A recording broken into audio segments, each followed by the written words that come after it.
कन्यागत पर्व काळामध्ये कृष्णेच्या उभय तटावरील तीर्थक्षेत्रांना मोठे महत्त्व येते. पण श्री क्षेत्र नृसिंहवाडी येथे हा पर्वकाळ सामान्य न राहता तो महापर्वकाळ मानण्यात येतो. याचे कारण म्हणजे श्री नृसिंहवाडी म्हणजे कृष्णावेणी मातेचे हृदयस्थान असल्याचे प. श्री वासुदेवानंद सरस्वती स्वामी महाराजांनी नमूद केलेले आहे. या हृदय क्षेत्रात साक्षात श्री नृसिंह सरस्वती दत्त स्वामी महाराज हे मनोहर पादुकांच्या रूपाने अधिष्ठित आहेत. कन्या राशीस गुरु येण्याच्या समयी श्री दत्त महाराजांच्या स्वारीचे या क्षेत्रात असलेल्या शुक्ल तीर्थात महास्नान घडते.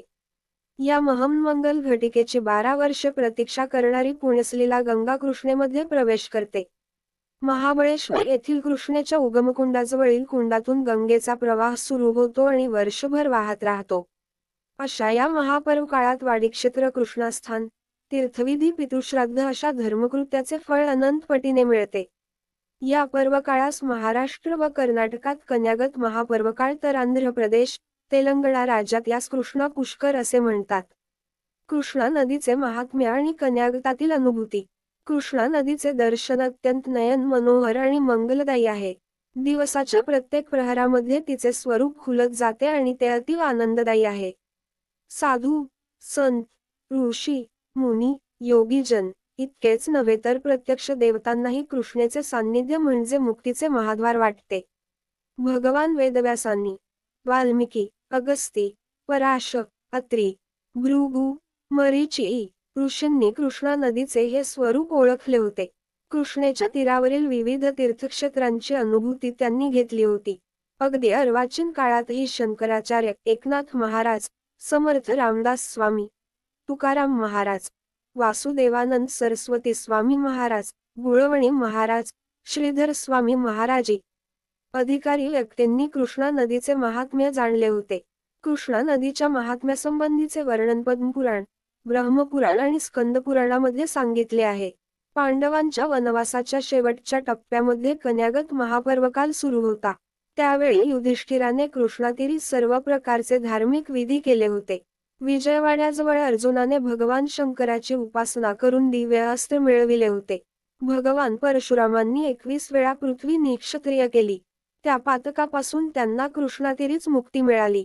कृष्णेची कृपा म्हणजे साक्षात विष्णूची आणि श्री दत्तप्रभूंचीच कृपा अशी अनुभूती ज्ञानी आणि भाविक भक्तांना आलेली आहे. श्रीमद शंकराचार्यांनी कृष्णा नदी म्हणजे साक्षात भगवान विष्णूच असल्याची अनुभूती घेतली होती.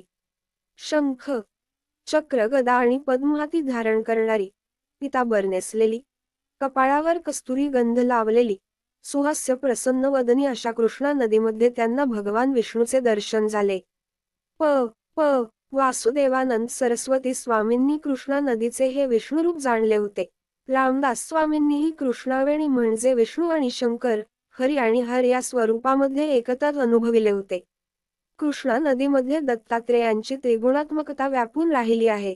प.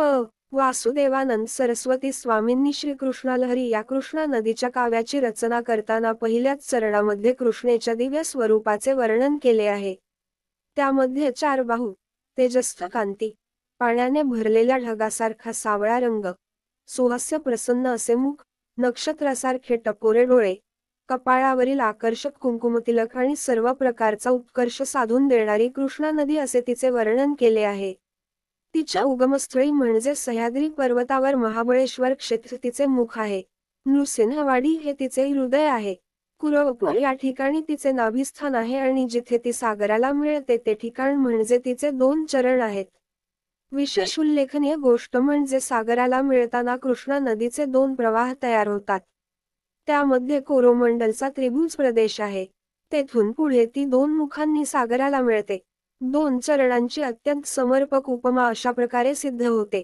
कृष्णा नदीचे महात्म्य आणि गुणगान कितीही केले तरी ते अपुरेच आहे.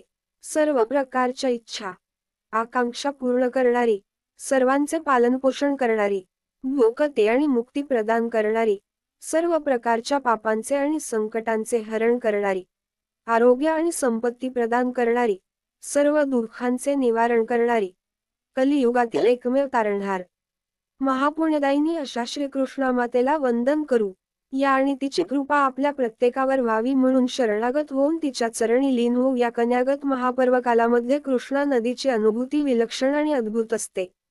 12 वर्षातून एकदा येणारा कन्यागत महापर्वकाल हा सोहळा प्रत्येकाने आपल्या आयुष्यामध्ये एकदा तरी नक्कीच अनुभवला पाहिजे. पुढील भागात लाईक करा, सबस्क्राईब करा.